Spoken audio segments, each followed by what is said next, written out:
What's going on, everybody? Happy New Year. We are now in 2022. The Bills are a playoff team.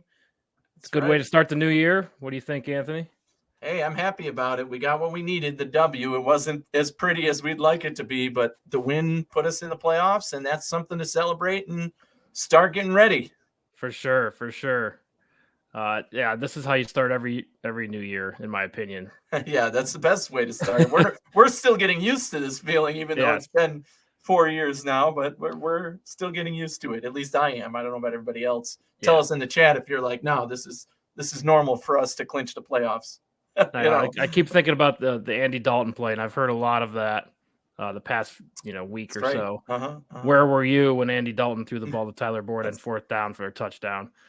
And it's just one of those moments you remember forever. And it's funny that wasn't that long ago, really. But I feel like we've all turned into kind of Bills snobs, right? We're upset when if they won 9 games, we would have been pissed. But that's our just, team now. Some of the beauty of it, right? So, not going to hate. So, Sterling's out tonight, obviously, so you're stuck with us. Welcome, everybody. Vlad, what's up, man? What's going on, Reptile? Good to see you. Brian Bowers. Been a while, man. Good to see you. Welcome in. Why? Just why?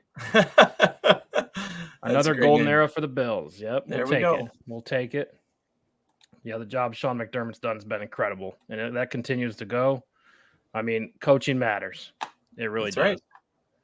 Right. Ownership, coaching, all that stuff matters. We continue to talk about it, and we can talk about it for another year, how great it is. So let's start off with pay some bills here. Underdog Fantasy. There is 1 week left in the regular season. Thanks to the added week, we now have a week 18. But even in the playoffs, you can play Underdog Fantasy. It's the best place to play fantasy sports, including best ball, daily drafts, and pick 'em. Start drafting in minutes for a shot at big cash. Underdog Fantasy will match $10 on your initial deposit. Just type the code in cover 1. I almost said 21. Cover one. There you go. Yeah, I've been enjoying the $25 3-way matchups where you each draft a team, 3 of you going head to head, and I've been cleaning up on those. I like those ones for sure. That seems to be my go-to. And then I'll enter the weekly big money one, but I've won a few dollars there, but nothing crazy. Oh yeah, gotta love it. Still going though. Yeah, another extra week. And we were just going over your numbers for 5 for 5, and so I would listen to Anthony if I were. That's right. It's been a good year for sure. Roman says, "Not sure what there is to rant about." Trust me, I'll find something. All right, we will find something. Don't you worry. Positive rants are a thing too, right? It comes out naturally. You don't have to. We don't have to plan it. All right, so let's get rolling here. First thing I want to talk about is Ben Roethlisberger. Last game in Pittsburgh last night looked like a big moment, but how about that 2004 draft class? How about those quarterbacks? Yeah. I mean, Phillip Rivers, Eli Manning, Ben Roethlisberger. The Hall of Fame class, right? In 1 year. Yep. In 1 year. And so where were the Bills drafting quarterbacks in this time, right? Like, God, good question. 5 of them end up with Hall of Fame careers, and we didn't get one. It's tough, but the funny thing about that draft class, they didn't miss a beat, right? I feel like once those guys took over the starting job, they stayed for 10 plus years, right? It was never really a question. I feel like none of them were really challenged, maybe except Phillip Rivers with Drew Brees, but it wasn't long before they kicked Drew Brees out of town. I mean, that draft class is phenomenal. I think it goes down as one of the great quarterback draft classes of all time. Absolutely, yeah. Again, Hall of Famers, not just good careers, not just long-term quarterback, Hall of Famers. That's a pretty darn good class indeed. And I have a lot of respect for Ben Roethlisberger. I'm glad he's retiring because it's past it. It's clearly showing on him now. The football is not as good as it used to be, but I remember prime Big Ben, and it was fun to watch. Yes. Yeah, he's a great player. I mean, people compare Josh Allen to him all the time. Every generation is supposed to get better and better. And, Big Ben's a part of that, and I think this generation, a lot of the traits you look for are kind of some of the things that Big Ben had. So Charles G, you know it. We're going to talk some things about that too. How about that 2018 Hall of Fame class? Yeah. Thank God we got Josh Allen. Knock on wood. Knock on wood. But the Bills did participate in 2004. They took J.P. Lossman that year. Yeah, that's right. Lee Evans, J.P. Lossman. Unfortunately, could have picked any other guy. yes. But, gotta get up top. Anyway, leading into that, T.J. Watt 1.5 sacks away from the record. I think the sack record's at 22.5, set by Michael Strahan in 2001.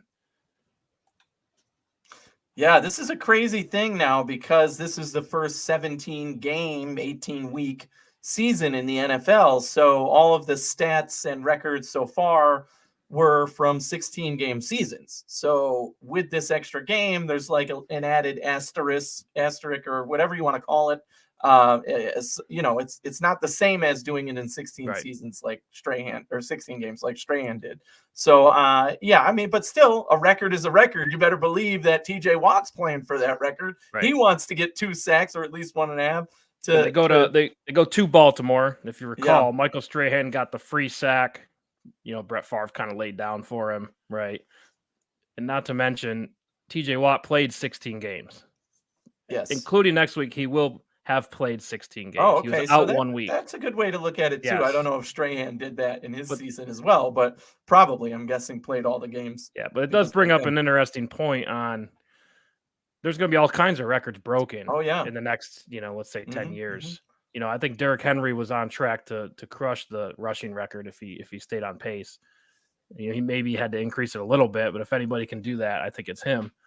I mean, he was like 4th in the league in rushing like 3 weeks ago. It's crazy. But anyway, words the asterisks. Is that a good idea? I mean, should they, I feel like at the end, let's go down the road 30 years. Yeah.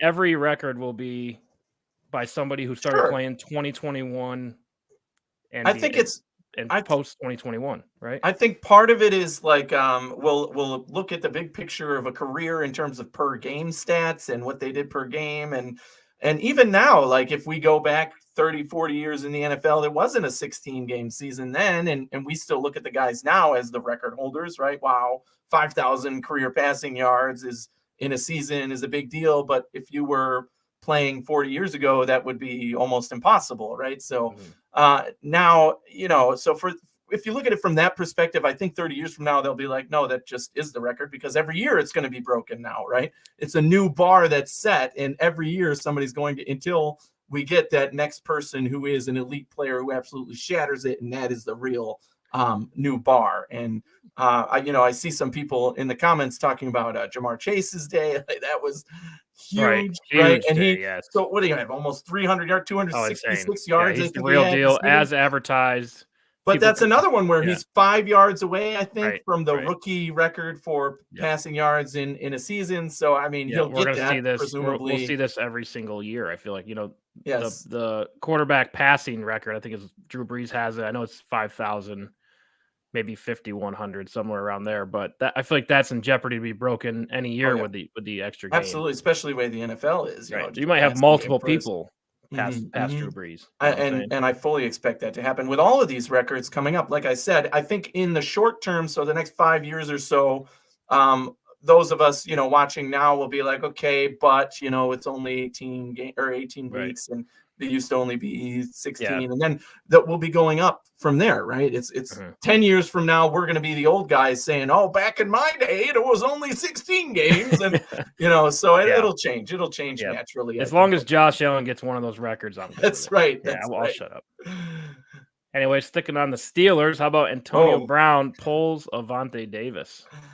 Yeah, I mean, this guy is what he is. He's shown us what he is. He's told everybody what he is, and yet people still give him chances because he is such a talented player. But it's obviously, I think this is the end of the end at this point.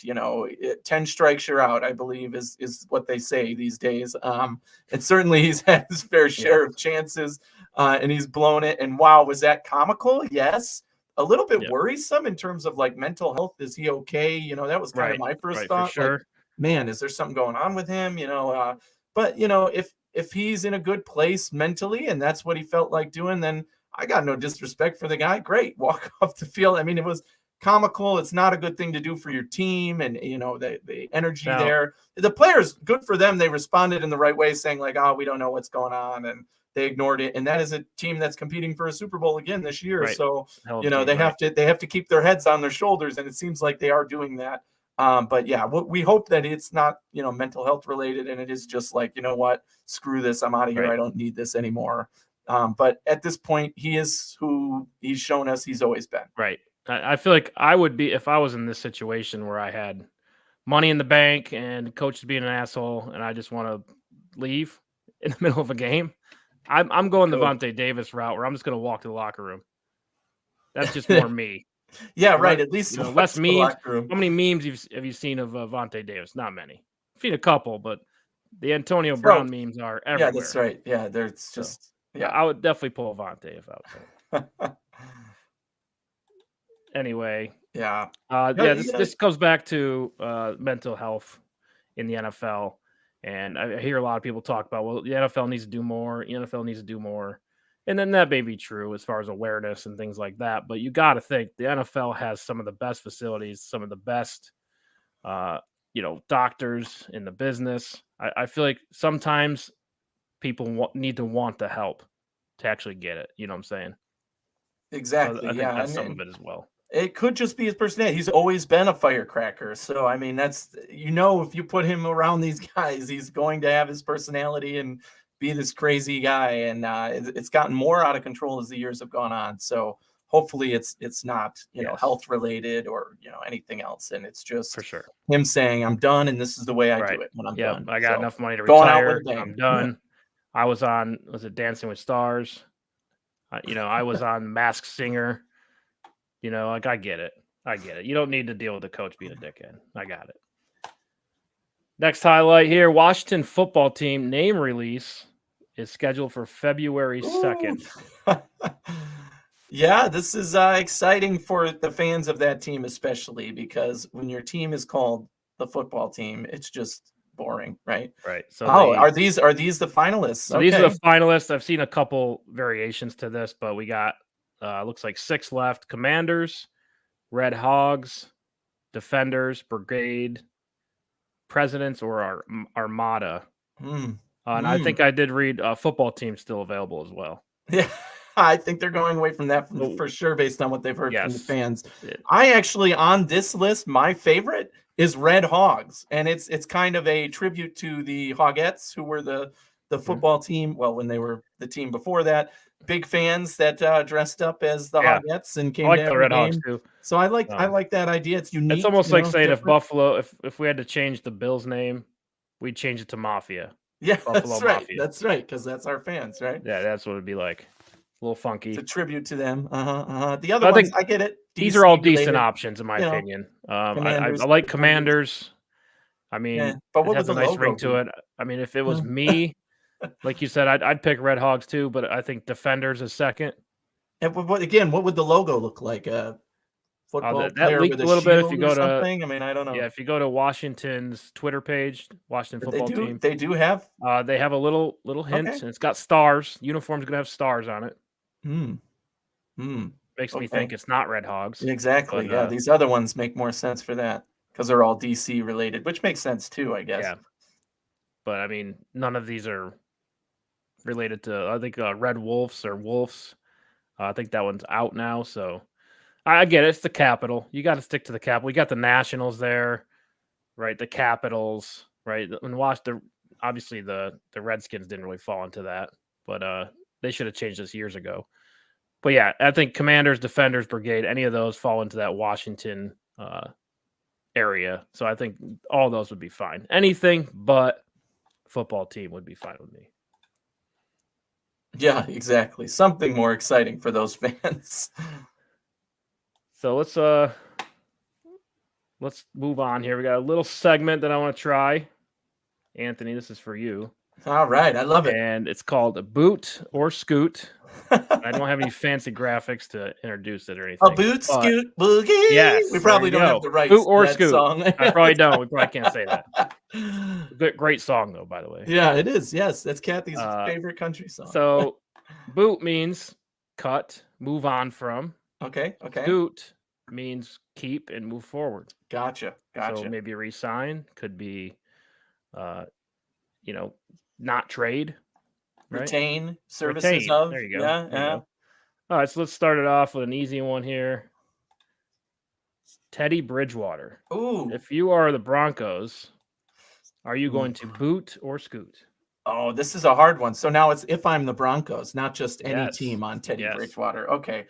I'll tell you my answer is different for those two. If I'm the Broncos specifically, I think I boot just because they need to get some fresh face guy in there. But then again, they could keep him and draft another rookie and let Teddy Bridgewater train the rookie a little bit until the rookie's ready, maybe a couple of weeks into the season, as we've seen earlier and earlier with rookies. But that team is so good. We know this from living in Denver. That Broncos team is so good. They're just the quarterback play has been holding them back in consistency a little bit, which I think comes down to coaching, really. But right. Tough division. Get into that. Situations exactly. Weird. But when it comes to Teddy Bridgewater specifically, I like his play. I'm in on Teddy Bridgewater. I said when he was signed by the Broncos last year that he would end up being the starter week 1, and people thought I was crazy in Denver. And I'm like, no, he is that good. He will win the starting job over Drew Lock. And he did. And he's battled injuries and been somewhat inconsistent. But I like Teddy Bridgewater. I think the Broncos could move on from him. I'm talking my way both ways here, but I think I'm going, if I'm the Broncos, scoot. If I'm another team that needs a fill-in quarterback to help my young guy, I might keep him. Yeah, and I think I'd scoot as well. I mean, he started 14 games for them. Yeah. Decent stats, 67% completion percentage, 3,000 yards, 18 touchdowns, 7 interceptions. I mean, I feel like a team like that, the team's good. They got players all over the place, right? Receiving core is pretty good. Cortland Sutton, Jerry Jeudy. You got Noah Fant, who's I think is a phenomenal talent. You got a young running back room. Melvin Gordon's there as well. I mean, that's a solid running back room. The defense is good. Obviously, traded Von Miller, which I think hurt them. But defensive-minded head coach, I think a guy like Teddy is just good enough. Because again, the problem becomes who are you going to replace him with, right? I think Drew Lock is done in Denver. Oh, definitely. Yeah. And that experiment we knew was heading south, especially for those of us who were there. We followed that pretty closely. Michael says, scoot Teddy. All right. Yeah. Bring to it. We'll scoot Teddy. Kevin, scoot. But I do respect him for coming back from that gruesome leg injury a few years ago. Absolutely. Oh, I've always liked the best stories in the NFL. Teddy, I have a lot of respect for him as well. Next one, Anthony, you're up. Let's do it. Throwing them out of order for you so you don't know what to expect. Boot or scoot, Brian Daboll. Well, at this point, it's got to be scoot. You got to keep the man. If it's working, I'm sure we complain pretty much every week about a few things. Every single week they do that stupid run play in the red zones. Oh, it's second down and 8 in the red zone. So let's run the ball up the gut for 0 yards. It's like taking a knee. I don't know why they keep doing it, but every week they do it. There's little things that we complain about with Brian Daboll, but the bottom line is it works. We're making the playoffs. Josh Allen is doing all right. The play calling is there. I mean, it's not what we want it to be every week, but who are you going to bring in that's going to be better than Brian Daboll at this point? The guy has proven that he's good enough to get us where we want to be, and now we'll see what happens in the playoffs. And remember that he's still in the head coaching job position, so that would be the only way I would say boot for Brian Daboll is if he gets a head coaching position. But if I'm making the decision, I'm retaining Brian Daboll at this point. Yes, 100%. I mean, you don't see a lot of continuity in the NFL, but where you do see it, I think it's mostly successful teams, right? So, and what Brian Daboll's doing is working. I think this team's a playoff team every time, every year he's been here. I laugh because I'm thinking of Twitter and how week to week everybody's like, "Oh, fire Daboll, fire McDermott," and now it's like, calm down, people. Jack says, "Boot his ass." Daboll's garbage. I've never been all in on Daboll, but there's things I love about him. Like I absolutely love that he's from the area. This is his home, so he's got something to play for like that. You got to love that connection. But He came from New England. Yeah. And Charles G says, love having Dorsey waiting in the wings. Well, that's what we hope. But the problem with Dorsey is that if somebody gets scooped up like a Dayball or he's definitely next in line, Frazier, then he could get picked as their offensive coordinator. I think they're grooming him, though, hopefully, to be, if Dayball leaves, the next offensive he's been a quarterback coach for quite some time. I mean, he coached Cam in his first stint in Carolina. I mean, that was a while ago now. And now, year 4 with Josh Allen. I think, Dorsey's probably ready. You just don't know what you're going to get, right? I don't think he's been a coordinator before. So, I like Daboll. I respect his experience. I think he is a great offensive coordinator. But I do think he's going to get a coaching job. I thought maybe he'd get one last year. Yeah. The only way he doesn't get one is if maybe the Bills get to the Super Bowl. Well, yeah, and they have the new rules this year, right? I'm not sure how that works exactly with interviews. I know they could go for interviews the last 2 regular season weeks, right, this year instead of going into the playoffs or something like that, because it was actually the Bills and Sean McDermott who proposed. Now, I know that was proposed. That got accepted. I think so, yeah, right? This year, somebody in the chat want to confirm that for us. We should probably have known that, Eric, but that's, coming up on a whim here. The last 2 weeks, I believe they did change that search rule. We'll get after that one. I don't know the specifics of it, though. Next best thing, change the subject. Boot or scoot, Baker Mayfield. You're asking me a Baker Mayfield question? Who wanted the rant, ladies and gentlemen? I have been telling you from day one, that Baker Mayfield is trash. Everybody loved him his first season. Oh, my God, look at this guy, savior of the world. Let's put him all over our TV, all over the NFL, all over whatever advertising, because he's the face of the NFL. This guy's going to be great. First overall NFL draft pick. Please, I never bought into the hype. I said from the beginning, I don't like the way he plays. I don't think he has a high ceiling. I think he's got a lot of problems. He's the cockiest a-hole in the whole bunch of the quarterbacks that were picked. He lets it all go to his head. And look what happened. Now, here we are 4 years in, and he is garbage. He is garbage for that Cleveland Browns team. If they had a halfway decent, if they had Teddy Bridgewater, they'd be winning more games right now than they are with Baker Mayfield. And that's pretty sad to say. But and every year for the last 4 years, I've had to hear, oh, Baker's a top 10 quarterback. And I'd have to shoot it down to death saying, what the heck football are you watching? Baker has never been and never will be a top 10 quarterback. And nobody believed me. This year, however, I thought we had in the preseason our guest from the Browns on, and we talked Baker Mayfield, and I had a lot of questions. People attacked me in the chat for saying, oh, I was too hard on Baker. I learned a lot that session. And what I said, and I did pick the Browns to win that division this year because I thought they were good enough despite Baker and could limit Baker. But what we've seen, and everything I said in the preseason, if you go back and watch, came 100% true. When they rely on Baker Mayfield, they lose. This weekend, they ran the ball 12 times with their star running back, and instead they went through Baker, and what happened? They got their butts kicked. He had 1 touchdown and 2 interceptions, right? And 150 yards or something, like nothing to speak of. Right. So it's clearly, if you're the Browns right now, there's no way you can give Baker a big contract. And that's so you're saying boot Baker Mayfield. Boot 100%. I've said that from day one. Boot. It was a terrible pick. Then what? Then what do you do? This roster is extremely talented, right? They have to go after somebody. They underplayed this year. They in my opinion, this roster is good enough to be in the playoffs. I certainly think they should at least be in the wild card, if not win the division, right?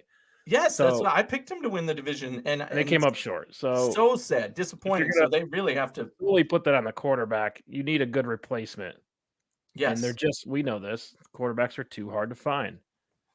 Right? Yeah, they either have to come up with a trade scenario where they get a QB who's already in the NFL. I can't think of one off the top of my head that's going to. I mean, Aaron Rodgers maybe if he leaves. Baker Mayfield. I don't see that happening. So Baker Mayfield's record as a starter 29-28. Before they drafted Baker Mayfield, the 4 years before they drafted him, they had 11 wins total. Yeah. They had the 0-16 season. They had the 1 win before that. He may. So you got to say, with Baker as their quarterback, they have improved their record. They're a 500 team now. But where do you go from here? And it's a tough question. That's a really tough question. Yep. Trash. One of my favorite. Right now, the slam Browns dunk pick 13th. They pick 13th in the upcoming draft as of right now. I just don't think you have any other options. I think you have to You have to scoot with Mayfield. Scoot? You're keeping him? I think you have to. No. How much are you paying him to stay? I don't think you can find a replacement. You have to. You find a way. You make it the work. Kirk Cousins thing. We all know he's probably average to below average. Yeah, he's good. But, he gets big money and he has a starting job. Why? Because there's just not 32 guys in the world that can start in the NFL. We'll see how it works out for him. And he might get a starting position by default, but as Right. long as he's the quarterback, I'm not picking that team to win anything. I've said that from day one. This year, they convinced me based on how they improved their defense and the other positions. And I said, rely on the run game. They stopped doing that, and they kicked themselves in the butt and shot themselves in the foot and lost it all. Yeah, this was their prime opportunity to win the division, too. Yeah, I thought so. And a lot of it was turnovers, but some of the biggest games this year, I remember, Baker Mayfield had, not every interception is his fault, but a lot of them were bad decision making, right? Yeah, bad decision making. Yeah, so you got to pay attention to that, no doubt. All right, couple more here. Boot or scoot on Mike Zimmer, head coach for the Vikings. Oh, poor Vikings. I have a few friends who are Vikings fans, and I always talk to them about this because, they're like the Bills. They've never won a Super Bowl, 4 losses, kind of in this, we're really good, but we're not quite good enough stage. And for me, Zimmer has done a good job, but the bottom line at this point is it hasn't been good enough. You're not getting us where we want to be. Like, again, you could make the argument like you just did for Baker Mayfield that, head coaches, where are you going to find a head coach who's better than Mike Zimmer at this point? If you're not going to bring in some young college kid or whatever college coach to be the new guy. But I got to boot Zimmer at this point. It's start over. Bring me somebody new, fresh, who can show that they can get over this hump, even if we have to take a step back to take 3 steps forward. But the Vikings got to find a way to get over that hump. For sure. And again, like Cleveland, I think this Vikings team was a higher talented team, right? When you look across the roster. Mm-hmm. And they had high expectations. Justin Jefferson expecting to have a big year. He turned out to be a great wide receiver, great pick for them. Absolutely. Dalvin Cook, obviously we know what he is. Mike Zimmer's a defensive mind, but it just came up short. Never really, showed a dominating game, in my opinion. They're, every time they played the Packers or a good team in the NFC, they just didn't do it, right? So I don't know if Mike Zimmer's to blame for that, but it's not looking good for him, in my opinion. I think he's probably a boot. Get a fresh start, fresh perspective. Yeah, they need it. Go ahead and boot him. All right, last one. Boot or scoot, Jerry Hughes. If I'm the Buffalo Bills, this is a big decision coming up here for Jerry Hughes. They've definitely prepared to move on from Jerry Hughes. I think if the Bills win the Super Bowl, he retires. Like, that's it for him. And that is a possibility still. But the situation is going to be depending on how much Jerry Hughes thinks he can still make at this point in his career, I think. Do I want Jerry Hughes? Heck yes. Scoot me on Jerry Hughes all day long if there was no salary cap. But I'm not paying him $10 million. I'm probably not paying him $5 million.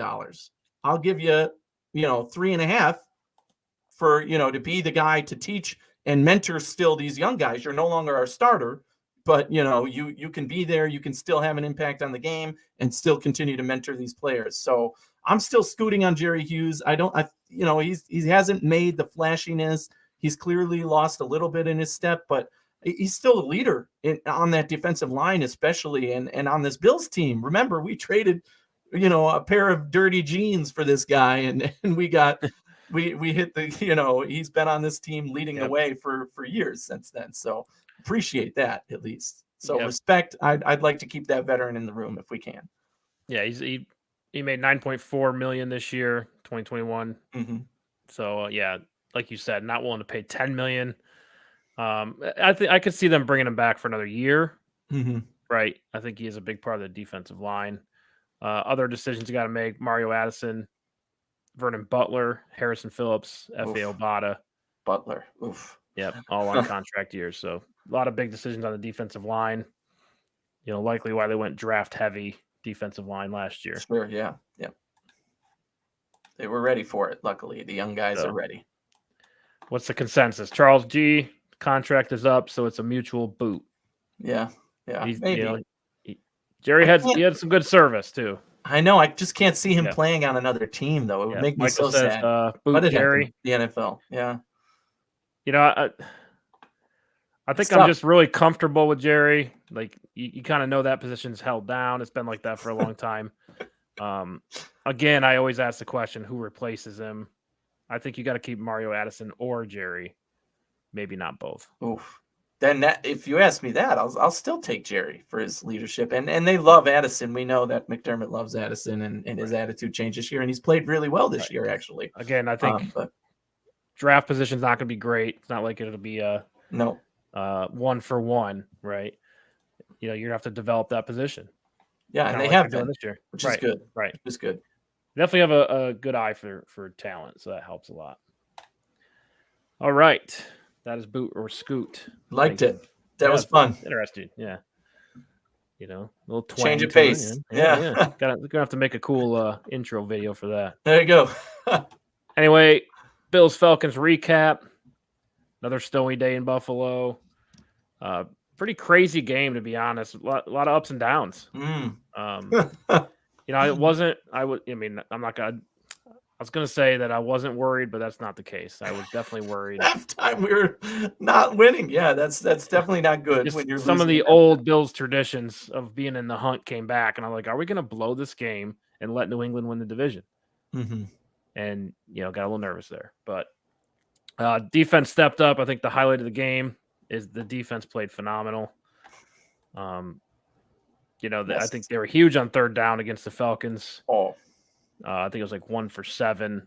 The Falcons were 1 for 7 on third down.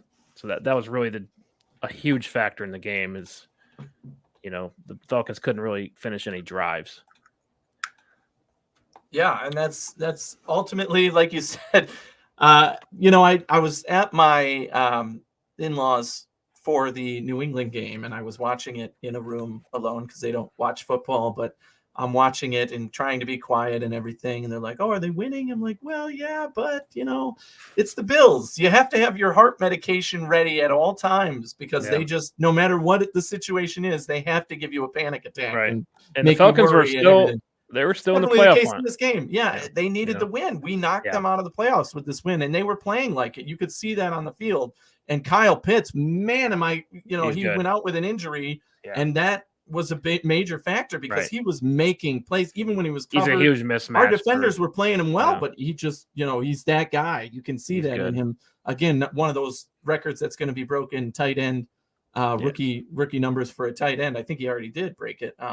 So it's a lot of things were crazy in this first half. The turnovers from the first snap, I was texting you and Sterling, and I said, Josh Allen needs to calm down. Yes. Like, what is he doing? You could tell, again, it's one of those cases where his energy was just so high that he's literally throwing fireballs at the receivers, and they're like shaking their hands afterwards. Like, whoa, buddy, whoa, just take a little bit off of it. Yeah, it's some really nice throws as well. So. Yeah, I mean, they were on point, but a lot of them were wide open, and he's still flinging them 180 miles an hour, and those guys are like, hey, I was wide open. You didn't need to do that. But you could tell his energy was really high, and it was affecting him at spots.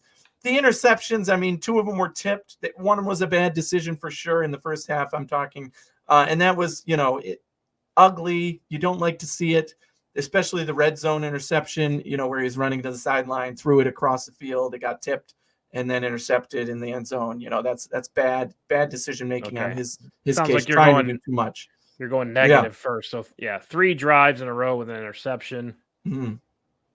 Yeah. 2 right before the half for the Bills, 1 after the half, which is the worst because you think to yourself, it's okay. We get the ball at halftime, comes out, throws a pick.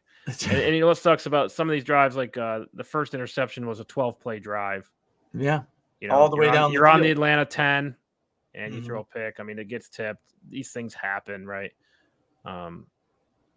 And, I thought, a lot of people, I know Mark Sanchez was big on criticizing Josh Allen's decision-making, but I thought this is typical Josh Allen. I mean, exactly. I think it was Cole Beasley turned his cornerback around through his route. And, Beasley knew where the ball was coming, and Josh recognized the corner was turned. I thought it was a good decision, just got tipped on that one. And there were, again, I don't put it all on Josh either. Those were easy mistakes that any quarterback can make. Maybe the bad decision because he's Josh Allen, he had an hour back there because he's stiff-arming guys and eluding tackles and then running all the way to the sideline before he makes the throw. No, not many quarterbacks, maybe 2 other quarterbacks in the NFL would be able to do that alone. And then, he made the decision that ended in the interception, which was a bad one. But that's part of it. 2 other times he's going to get you a touchdown in that situation. Right. And he was getting it done with his legs. Josh Allen was still Josh Allen in this game. Josh Allen, don't mix it. Josh Allen was still the reason we won this game. Period. Full stop. End of story. Yeah. Right? Like, that is it. Oh, Josh Allen's passer rating. This is my next topic, but we're on it right now. So Josh Allen, 17 passer rating. Coincidence?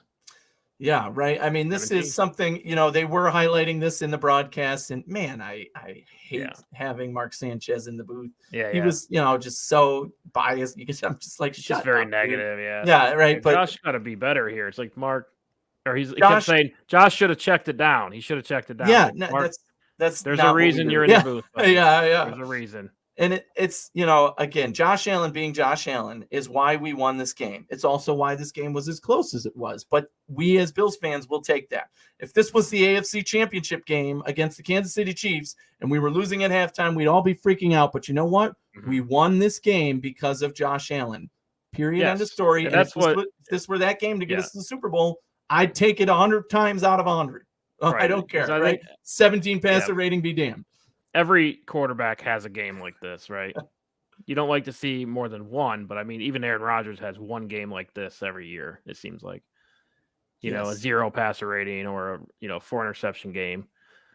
What's different about Josh Allen and adds to the argument is he the most athletic quarterback to ever play the game. I think this is a real conversation that we could have. Is he the most athletic quarterback to ever play? And when he has a bad day with a 17 passer rating, he still wins you the game on his legs. That's right. Because 83 rushing yards, 2 touchdowns. I think it was 15 attempts. Yeah. I mean, that's crazy. Your plan B. How many quarterbacks can give you a plan B? And like John, I mean, everybody's talking about Devin Singletary too, and I love what I'm seeing out of Devin Singletary because you guys know that I've died on that horse as well. Of these running backs are good enough for what we need to do, and that's all we need. We don't need superstar running backs who make huge plays. We don't need to draft a high running back. We need to find an answer, and these guys are good enough to be that. They haven't been a lot of times this season, but we're seeing it now as the season gets toward the end and as we get into these playoffs where it really matters. And the reason for all of that is Josh Allen. Again, why is Singletary able to get these plays? Because they are selling out for the pass and looking at Josh Allen every single play. And that's what opens things up for Singletary. He's a nightmare. He's been playing better. So Singletary has stepped up, which is awesome to see. He's earned that number 1 running back position. And Zach Moss looked better in this game, even though he was limited to like 4 or 5 carries. He really did okay too. I really like what I'm seeing out of the running backs. But again, why are they doing it now? It's because of Josh Allen. It's working because of him. He's still the lead runner on the team. He's still the best option. So every play. I think at this point, I think most people just understand he's going to have games like this, right? Whatever it is. He's too riled up, whatever reason you want to say. He just has games where he's off or he gets cold. He's a hot and cold type quarterback. And that's fine. But, I mean, I think it matters most when he's in the red zone. I mean, this team, 4 or 5 in the red zone in this game, taking advantage of his opportunities. But I mean, I worry about him taking a lot of hits in games like this. Yeah, I mean, it's you do have to worry about that, but that's just the game Josh Allen plays. Hardcore, right? He's running into guys trying to make more yards out of a play, even after he's got the first down. There's an argument here that Lamar Jackson or Kyler Murray could be the most athletic.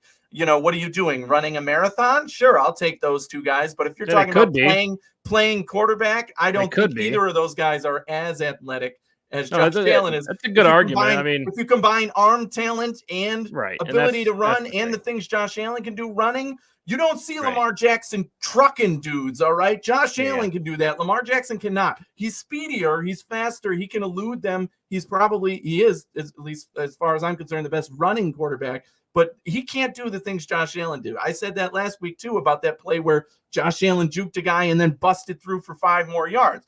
Would Lamar have gotten the first down? Maybe. But he wouldn't have gotten those 5 extra yards because he's not the big baller that Josh Allen is in terms of his body size and athleticism. So that's where I come in. Yeah, yes. Are they faster than him? Yes. Do they have nearly the arm talent or other factors that it takes to play quarterback or even running as a quarterback? Well, again, not quite as and Lamar Jackson and Kyler Murray. Yes. Kyle. Yeah. The game does go through them as well. Maybe not so much Kyler Murray, but Lamar Jackson, when he's playing for the Ravens, the game goes through him. The whole offense is on his shoulders. Exactly. Good argument there. But, I mean, Josh Allen has unreal arm talent. Yes. Right. You're talking about Pat Mahomes style arm talent. Yeah, sure, Pat Mahomes is a little more accurate at times. That's fine. But he's in that conversation. But he's also in the same conversation, maybe not athletically like Lamar Jackson, but as far as production goes, they're the same. Yeah, exactly. I mean, just what type of running quarterback do you want? Do you want a wide receiver or a tight end? Josh Allen's a tight end. He's like Travis Kelce who can throw. You know what I'm saying? Yes, and the other guy's the speedy running back. Back to the conversation though. I mean, I don't worry as much about Josh Allen having cold days. I worry more about him taking a lot of hits. Yes, exactly. That's what I worry about with him. And he did make a few good decisions where he went down, but he also made a few decisions where he's going to crush the cornerback, right? Yes, and he's frustrated. He gets cold, he gets frustrated. He wants to run someone over. Yes, but questionable calls. There was one that I thought of the New England fans because somebody pushed him out of bounds and they were like holding him and pushed him down. And I'm like, oh, New England's going to throw a fit that wasn't a flag on roughing Josh Allen. Yeah. But, he takes the licking and he's the type of quarterback who just likes that. He wants to get hit sometimes. And I don't understand that at all. I'm like, okay, you got Roman the first down slide, Roman says Lamar does have underrated arm, though. Look, Lamar can throw. Sure. Yeah, no question. But when he needs to, absolutely. But if you're comparing him to Josh Allen, it always comes down to this, right? Watching the playoffs, right? It comes down to this. Your team needs a 3rd and 22, and they're going to drop coverage on you. They're going to play cover 4, right? It's going to be hard, tight windows to throw the ball for the first down. When you got to pick a quarterback to do that, my mind automatically goes to Pat Mahomes, right? But Josh Allen is absolutely right there as a top 3 guy that I would choose to run that play. Lamar Jackson, I feel like, is way lower on the list. Now, if the play call I'm going to have is a run play, absolutely Lamar Jackson, right? Because he can juke and he does stuff that nobody else on this planet can do. 3rd and 3 with those tight ends and the guys. I feel like that's what we're built on. If you got to pick a guy, Josh gives you both options. Maybe not as good at running as Lamar, but his floor is lower, right? So I think of all the quarterbacks who can run and throw, Josh Allen's got to be in the top 3. Yeah. Maybe the top 1. Exactly. I still think so. So that's just some of the stuff we're talking about. But anyway, Josh Allen, interesting day. That's what I'll say about that. Any other thing to add to the game? I know Bills really controlled the Falcons in the second half. Yes, they really dominated time of possession. They recognized, right? They adjusted well, recognized Josh was having a crazy day, and just started running the football, and they were pretty effective, right? Even with Josh, again, they were play calling. I don't know what Sean McDermott recognized, but he was able to take a deep breath and say, guys, we're losing right now, but we're the better team out there. Let's just get it done, right? And that's what they did. They went on the field and showed we're way better than this team. We need to. Third quarter, Bills had the ball for 10 minutes, 39 seconds. Falcons had the ball for 4 minutes, 21 seconds. Fourth quarter, the Bills had the ball for 9 minutes, 56 seconds. Yeah. The Falcons had the ball for 5 minutes, 4 seconds. So difference in the game. Remember that, the 2 plays I think that I was one that I was most excited for, the Sean McDermott challenge that he won. I made a joke on Twitter that like I am the loudest when he doesn't. When I think he should throw the challenge flag, he never does, and when he does, he loses. So maybe that's why he doesn't. But now in this situation, he finally won one, and it was his first challenge win of the year. You dedicate that one to Anthony Romeo. Yeah, that's right. I was dying for that one. And the other thing that Matt Ryan, uncharacteristic play in the fourth quarter where he thought he ran the touchdown in, talked some smack to Jordan Poyer. Yes. I don't know if of all people, I was like, Jordan Poyer, what did he say to piss you off? I get it. I think it was Matt Ryan's frustrations coming out just on the game in general and knowing that their playoffs were on the line. Most people would agree. I'll take these penalties, these BS penalties. Like when Josh is running and someone taps him or he flops. We've seen a couple of those. I'll take those penalties, but I just don't like how the game is becoming a flop league or this taunting stuff. Like, come on. Yes, but this is different than this was not a change in the taunting rule. This was, he went straight up to Jordan Poyer and said something and spiked the ball in front of him. Yeah, yes, I would be okay with that too, but that's still just a penalty competitive year, nature. Right? I have no problem. That's still a penalty last year, though, in the NFL. I love it. I would even then. That's kind of the point. Even when he first did it, my reaction was not like, "Oh, what an asshole." My reaction was, "Wow, he's really fired up right now." Right, and he's getting. He's a fiery guy. I saw the flag, and I was like, "Oh, it's going to be assessed on the penalty." But then he really screwed them over because he was down at the one. I just don't like how it's. And then they didn't score. These smaller type penalties are having a bigger impact on the game. And what I mean by smaller type penalties is the flop play or, like a quarterback can run and slide and get touched and there's a penalty on that, a late hit, right? But, any other player in the field's getting tackled legitimately. Yeah. I just it's just having too much of an impact on the game for me.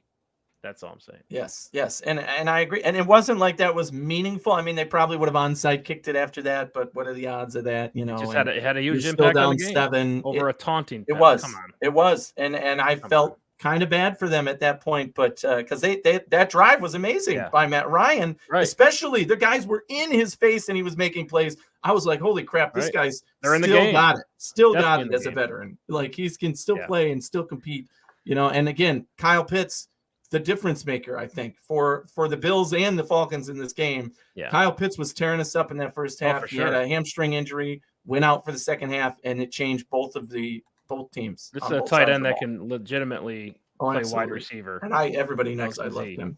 So he's a special talent, no doubt about it. He'll be good for a long time.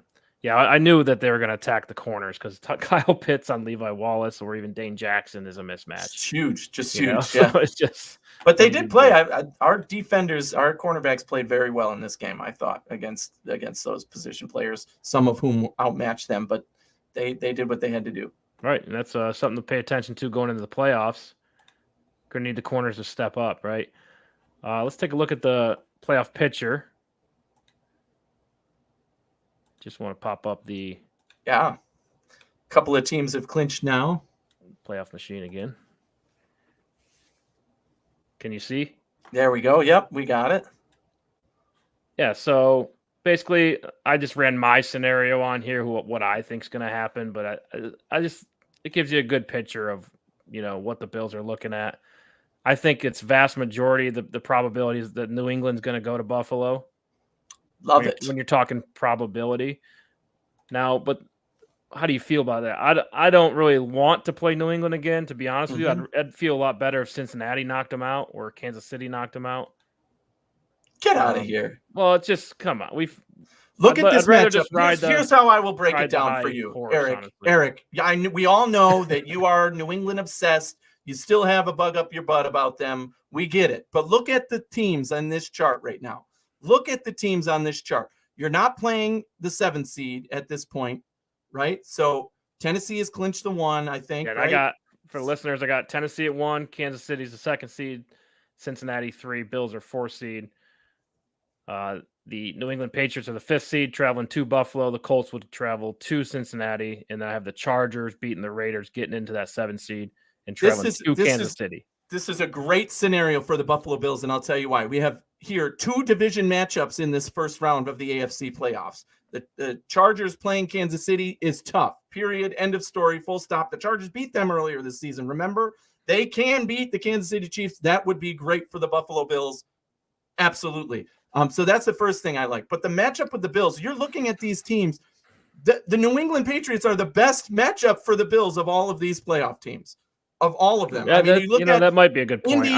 Indy beat us. Kansas City beat us. The Bengals are the hottest team offensively in the NFL right now. The Chargers, we know what they're capable of offensively, especially with their wide receivers and their quarterback. I think we would beat those 2 teams. I think we would beat the Bengals. We would beat the Chargers. But when you're looking at these playoff teams, give me New England all day. A rookie quarterback.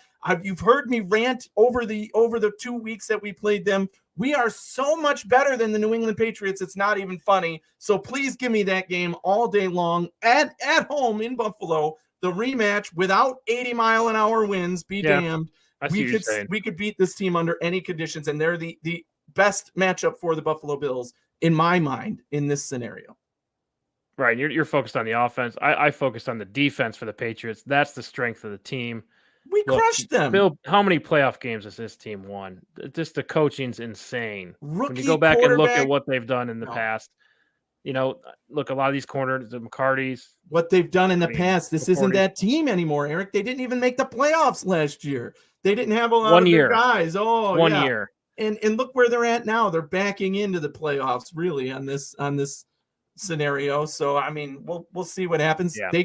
There was somebody who mentioned earlier, maybe they lose to the Dolphins on purpose, and I don't think that happens in any way, shape, or form. I'd rather I'd rather lose to the Dolphins, but not on purpose. I'd rather see LA go to Buffalo. I think.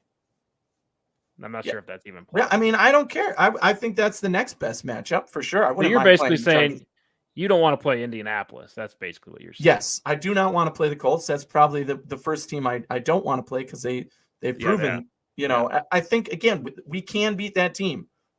Of these teams, Buffalo has the best, well-rounded, all-around team, period.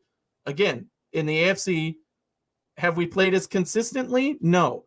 The Tennessee Titans, they've had some really inconsistent games this year. They've lost to 2 of the worst teams in the NFL, and they're the number 1 overall seed in the Derrick AFC. Henry is now practicing again. I think he's if he comes back, that would be huge. That's going to be. But now they're a problem. Now I don't want to play them. Still though. I mean, I think that if you look at these matchups, the Bills are the best team all around. We have a lot of experience now in the playoffs. Sean McDermott and our offense, our coaches, our defense. I'll take our offense and defense over the offense and defense of all of the teams on the AFC board right now. You still have to play it out. You gotta go. You're not the number 1 seed, so you're going to be playing on the road. You got to get it done there. We've proven we can do that too. So I will take any of these teams. I will pick the Bills winning. Okay, yeah. That's I think the Bills winning the division is a big game changer in Buffalo. I think helps home crowd. You don't have to travel, right? I definitely would. Now, if this switched and we were going to New England, I'd probably be a little more worried. So even though it took a lot for them to beat the Patriots in Foxborough, right? Josh Allen had to play phenomenal, perfect football, and he did. But we're capable of doing that versus that team. I'm telling you, and that's. And look at the matchups again. So if let's say the Chargers, as I said, they will play Kansas City tough. We know that. So if the Chargers end up beating Kansas City, if the Colts beat Cincinnati, probably more likely, a lot of people will probably pick the Colts in that game. They might even be the favorite in that game. You have the 7th seed and the 5th seed winning, and the Bills win. They're the 4th seed. So now we play at home again versus the Colts. And I like that rematch. So you get your rematch scenario. Where the Bills, again, are still, in my mind, would be the better offense, the better defense. We should be able to beat that team. We should have beat them in the regular season. They crushed us. We have a lot to play for in that one, too. So I like this scenario a lot. Yeah, this is what I would think would be most likely because the team's on the spot. And we know there's upsets in the league, but there's must-win games. And this is kind of what happens if the must-win teams win. But just to be fun about it, how about Miami beats New England, and then the Raiders beat the Chargers? Boom! The Las Vegas Raiders travel to Buffalo. That is fun. As the 5th seed, and now New England needs to go to Kansas City. This is my ideal scenario. You like this one better, huh? But then you figure Kansas City's going to crush the Patriots, right? Yes, And not a then problem. the Bills are going to They beat did. Vegas. And then Bills you still beat have Vegas, the same middle matchup and there. you still think let's Colts go Colts for fun. Right now, the Colts would go to Tennessee, and the Bills would go to Kansas City, another team they can beat. Mm-hmm. That's a tougher second round matchup, but I like it. That's the game. That's best case scenario. AFC Championship rematch from last year, and that's what we're all looking forward to anyway. Even if we get that far again, if we play the Colts and then Kansas City, so that'd root be for fine Miami. Too. Not impossible for Miami to beat the Patriots. There's no. Is there a scenario? Raiders are the Patriots clinched? Are they in for sure? Because I hate they clinched the playoff spot. Yeah. And the division's obviously still up for grabs. Ugly. The Bills would have to lose. No, yeah, we're gonna win the division. There's no question there. Yeah, fucking better. But yeah, the Raiders could be the 5 seed, and that's very, very intriguing. That is. Wow, what a big change. They're either out of the playoffs or they're a 5 seed. Yeah. Right, and I think somehow the Steelers could get in, but I'm not going to go through all that. But yeah, the team I want to play is Las Vegas. Is that likely? No, I would say it's much more likely the Bills play New England. Mm-hmm, mm-hmm. And this is the first postseason where there's a Monday night playoff game, which is interesting. That's I don't like it for reasons of prep for the next week. You're talking playoffs now, and you're giving a team a game advantage to prep in the playoffs. I don't like the look of that, if you will. The feel of it is kind of like, you're giving another team an edge. So I don't want to be that Monday night game in a lot of ways, but if it's New England Buffalo, you have to imagine that's going to be the Monday night matchup. And Charles asks, if Miami beats New England and the Chargers beat the Raiders, who do the Bills play? In that scenario, the Colts would travel to Buffalo. Mm-hmm. First weekend. Again, tough matchup there. You just don't know what could happen. Really, New England's got to, if they beat Miami, you can almost lock it up. They're going to play. They're going to go to Buffalo. So that'd be a fun game to watch. We'll see. The Titans play the Texans. The Chiefs are at Denver.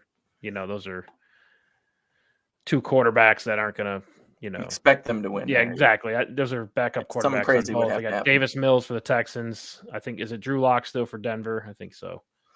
The Colts are in. The Colts are. Yikes! Yeah. Colts are at Jacksonville, right?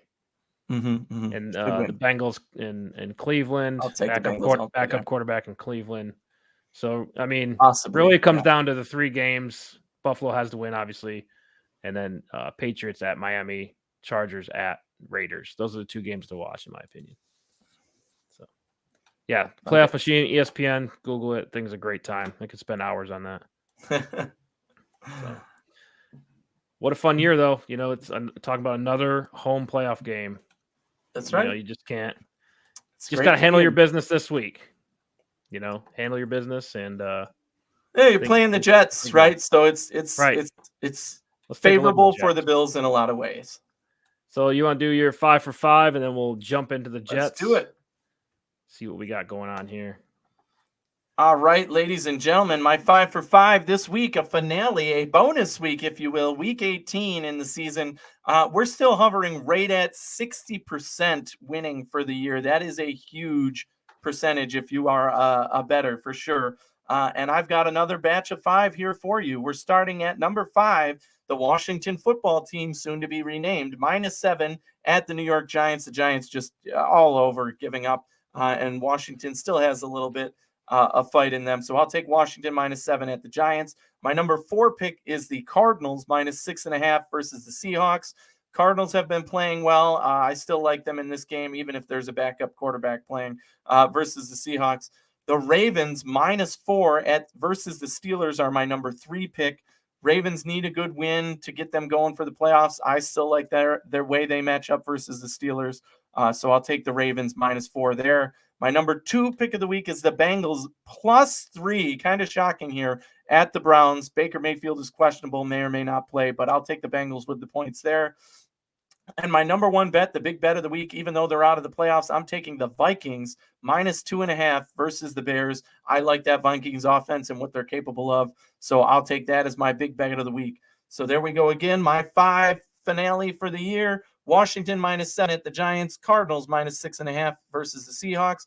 Ravens -4 versus the Steelers, Bengals +3 at the Browns, and the Vikings -2.5 versus the Bears. Sorry. So my big bet of the week is the Vikings versus Bears, then all the way down. Let's finish it off strong. Let's go 5 for 5. Let's get that percentage up to like 62 on the season. That's some crazy. It's been a great season. I'm going to continue to do my picks in the playoffs as well, but those are the bets I like. So let's win big and finish it off strong. Remember, keep updated on the COVID thing because you never know if a star player is going to be out for a game. That certainly will change things, and I can update that on Twitter as well. Nice, yeah, 60%. You know, if you have 51% probability in gambling, you're doing pretty good. Yeah, 60 is hard enough to do that, especially in this league, right? Teams like Jacksonville beat the Bills sometimes, you know. Anyway, last game of the season, regular season, the New York Jets. How are we feeling about the Jets? Well, full season of Zach Wilson. Yes, kind of interesting. And the Jets have come on strong in these last 2 games, although they blew it versus Tom Brady. They did blow it. Many teams have. Yes, we've seen that story before. They did play well. They did. Yes, they played, and they rallied for their coach, it seemed like. The biggest thing that the Bills need to be, I won't go as far as to say concerned, but aware of, is that the Jets offense is working right now. They've been able to score 30+ points in a lot of games, 20+ points. They're scoring points, and they're looking a lot better than they did early in the season. And you expect that out of a rookie quarterback. You know, players are getting healthy now. They've been playing together for a few games, and they're definitely hitting a stride as they come to the end of the season. And they have a lot to play for in terms of being the team to beat the Bills and cost us the division possibly. So don't come in under thinking that the Jets are giving up and they're done and they're just the Jets.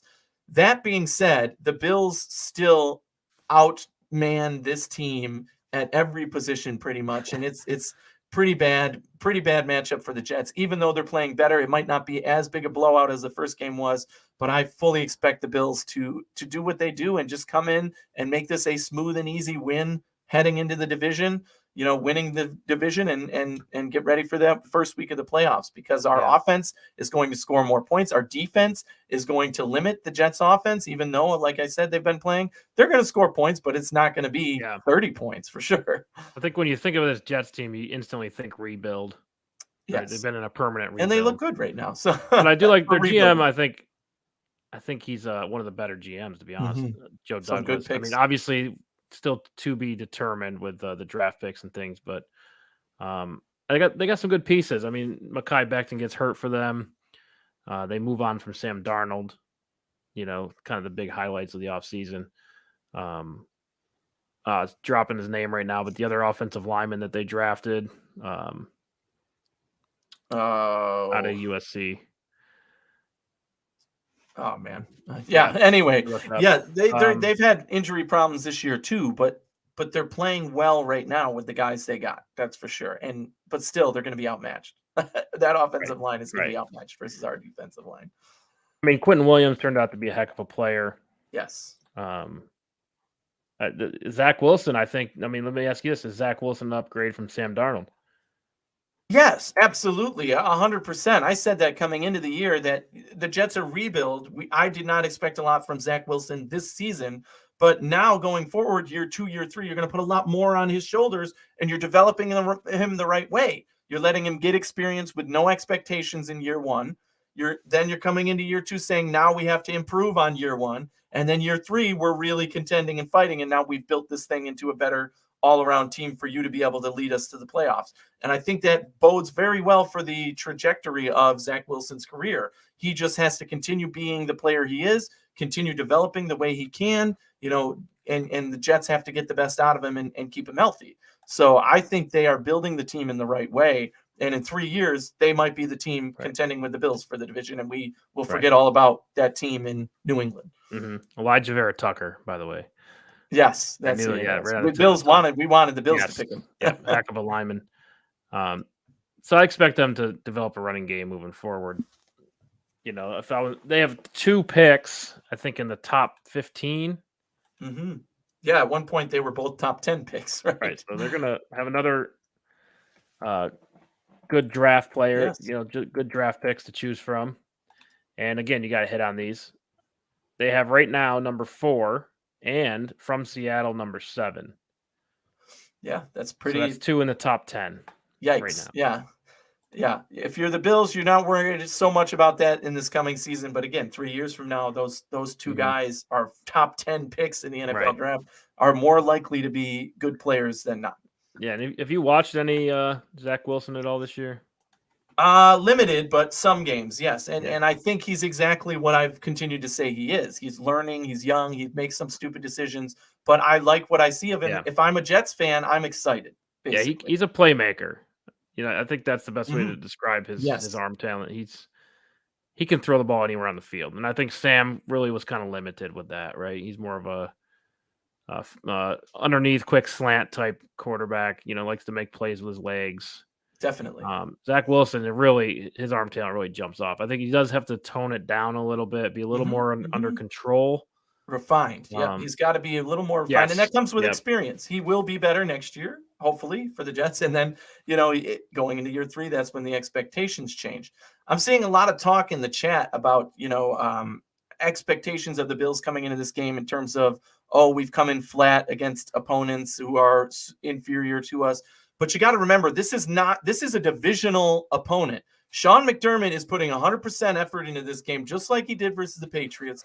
They know what's on the line. They know what's at stake. This isn't a sleepwalk Jaguars game where you're coming in saying, we have some other games ahead of us. On the flip side, too, the Jets, do you really think they want to beat the Bills and put New England at the top of the division? No way. I mean, they definitely want to beat the Bills, but I don't think I don't think they want to see New England win either. So yeah. And again, I don't know if they're talented enough to compete with this. All team. right, so let's. I expect the Bills to come in hot and strong. They're going to come out fast. They're going to score. They're going to play effective. They're going to play smart. They're not going to, do anything too risky because they don't need to in this game. Perfect. Yep. How can they win on the offensive side of the ball? There you go. Perfect. Play smart. Do it right. Be efficient on the offense. You got to attack the cornerbacks, right? Exactly. Inexperienced cornerbacks. They've really underperformed this year. Jets are 32nd in the league in points allowed. They're 32nd in the league in average yards per game allowed. 29th in the game in an opponent average rushing yards per game. 29th in opponent average passing yards per game. So lots of issues on the defensive side of the ball for the Jets. Josh Allen's going to eat him up. I mean, this could be a big game for Dawson Knox too. Talking about, the third option for the Bills, maybe with, depending on who's playing in this one, if Sanders is back. Yeah. Anybody, Josh is going to have somebody open on every play. The offensive line for the Buffalo Bills has been playing better, which is a good sign going into the playoffs as well. Again, some things against the Falcons I would have liked to see better, and Josh still has to make magic by running out of the pocket. But if they can give Josh Allen even just a smidge of time, which they have been the last couple of games, then I would expect Josh Allen to ball out in this game. Yeah. And they're still going to run the ball too, because once they take a lead, they know it's just about maintaining control. Something we haven't mentioned yet. Do we see Mitch Trubisky in this game? I don't think so, because it's still a game that matters. Yeah, I agree. We need the win for the division. Unless it's the fourth quarter and we're up by 40 points, you don't see Mitch Trubisky at all. Now, I'm wondering if you think the coach's game plan to get a big lead. Obviously, you want to score points. Yeah, it's the game plan is to get in the end zone. So this is the typical team where you could go out, get a big lead, and then try to rest your guys. I mean, but I feel like they're just trying to win the game. The NFL is too difficult. You never know if this team's going to come in motivated. I mean, I think they've given the Bills a hard time in the past. The Bills have come out on top, but recent past, like last year. But I just ideally you want the Bills to come out, sling the ball around, give Diggs a couple touchdowns, and then be up by 4 scores and sit Josh Allen. Exactly. Right? I mean, that's an ideal scenario, but I don't think they do that in the third quarter even. It might come in the fourth quarter, but not in the third quarter, because the division is still on the line and this game means business. And you know how Josh Allen is competitively, even when he's been, when we didn't need the game at all, he still came out and played a quarter because he wanted to play and needs to stay fresh, wants to stay out there. So I expect him to play most, if not all, of this game for sure. You got to control the ball, score points, get it in the end zone any way you can. It's too important. Like I said, going to Foxborough versus playing New England in Buffalo. It's a huge difference in my opinion. Yes. Even though the results didn't turn out that way in the other games they played, I feel like in the playoffs being at home is much bigger and advantage. a potential for a second home game if you win, if you're the higher seed. Yes. So yeah, you have to. Yep, good point. You have to bank on that. Let's flip over to the defense. What does this Bills defense have to do to slow down this hot? Yeah, just kidding. This Jets offense. They're moving up, right? In their minds, they're hot for sure. I think the biggest thing on defense is, we've already alluded to it, make Zach Wilson make tough decisions, right? Because I'm okay with him having a few big plays in this game, right? As long as it comes with 2 interceptions because he made bad plays, right? Bad decisions. And that's exactly what's going to happen if you maintain the pressure. You don't even have to continually get sacks on him, although I think they will be coming after the quarterback in this game. They will be putting on the pressure. They did well against the Falcons in that sense too. But if you bring on the pressure, if you make him make those tough decisions, stay in tight windows, it's going to be tough for him and than a usual QB, because he is still a rookie. He is still learning. Right. So the more options you give him, the more chances you give him to make tough decisions, the better it's going to work out in the Bills' favor, I believe. Whether that means sacks or interceptions, turnovers, I'll take whatever we get out of it, even if it means one bomb touchdown or something, one crazy play touchdown and 2 interceptions. I'll take that. And limiting them on offense is, right. We know what the Bills do at this point. We're okay with letting them drive all the way down the field. You can have 4 or 5 first downs as long as you don't score points, right? That's all they care about in the end. I would say get some turnovers, right? It's a young quarterback. Sean McDermott's defense is difficult. It's designed to confuse quarterbacks. I mean, I don't think they've been dominant versus rookie quarterbacks, but I mean, it's they should be able to confuse him and give him looks he's never seen before, right? Yes. The Jets turnover ratio is -13. It's 31st in the league. You got to get some of those. Get some of those interceptions. That's how you get big leads. Capitalize on the turnovers. I think the ultimate goal here is get a big lead so we can rest players. That's what I'm trying to do. Sure. Jets average yards per game 21st. Average passing yards per game, they're 17th. Yeah, again, that's a little skewed. The last few weeks have been better for them. Certainly, they've been better at the tail end of the season, but they're still the Jets, and they've been, not playing top competition, although they played very well versus Tampa Bay, who probably came in like the Bills did against the Jaguars, a little flat, thinking, oh, this is a team we're going to crush. And every team has those games every once in a while. So, gotta watch out for Braxton Berrios. Watch out for him. They're capable, but they're still the team that we know, and the Bills are not going to sleep on them like Tampa Bay did, because this is our division rival. And like I said, Sean there's McDermott a lot on the line. is aware of what's at stake. This is a game. T-shirt and hat game. I want my goddamn T-shirt and hat. Let's go, baby! Back to back division champions. Yeah. I bought one last year. I'm looking forward to this year. That's right. I want one that says back to back. But yeah, Jets, I think maybe in a couple years, if Zach Wilson can turn into a player, I could see them being competitive. It's just really, again, it's just so reliant on the quarterback. If the quarterback turns out good, you're going to be fine. But 2 more top 10 picks for them. You'd like to think eventually they get it, they figure it out. But there is the Clevelands of the world. The Jets fall into that same category of they could have the best roster, but they'll probably still lose. Right, so I always pay attention to the Jets because they're a rival, but they're always in the top 10 for draft picks. So I'm not worried about this game. T-shirt until they make us worry. Yeah, exactly. Until we get 3 interceptions going into the halftime, and then it's 15. There's so much that I want to see them clean up before the playoffs start that they still have to work on, because when you're playing inferior teams like the Falcons were, and you are not winning at halftime, that does not bode well for the matchups we're going to see in the playoffs. But, you have another game here. You have to come out with that playoff fierceness, right? I want to see you game ready. Josh Allen, the players, the defensive players, all of them really. Be smart. Limit the penalties. You are in playoff mode. This is your game to take, and you need it just as badly as you would a playoff win. So it's going to show a lot. And if they come out stupid and making penalties and, like they did versus Atlanta, flat, and then having to come back in the second half, it does not bode well going to the playoffs, and it'll not make me happy come next week on our show. Right. And if the Jets can actually pull off the upset, the whole world will hate them because New England will win the division again. Oh, God. There's so much on the line when you look at it like that. Yes. Makes Bills can't screw around. They have to have a good week of preparation, even though it's the Jets. Yes. But I'm almost glad they learned their lesson earlier in the season with Jacksonville.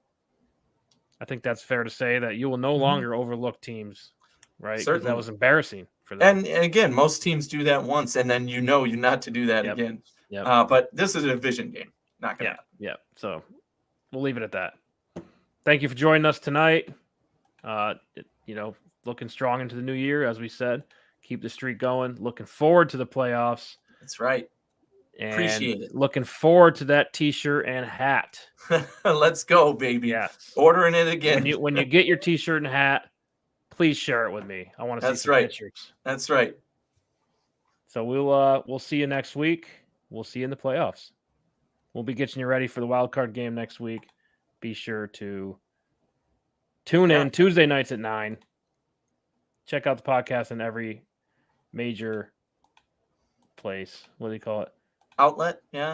Every outlet you've got for them. And that's it. And all the Cover One shows, we've been on a roll lately with Cover One. We want to keep that ball rolling, continue to tune in. We've got the best coverage all the way around, from film breakdown to discussions to, our show on Tuesday night, unique personalities. We all bring it. And subscribe, tune in. We're getting ready for the playoffs. We're excited to bring it to you, and we're gonna make that deep run this year. Let's do it, baby. Let's do it. You're on this ride with us. Thank you for tuning in, and as always, go Bills. Go Bills.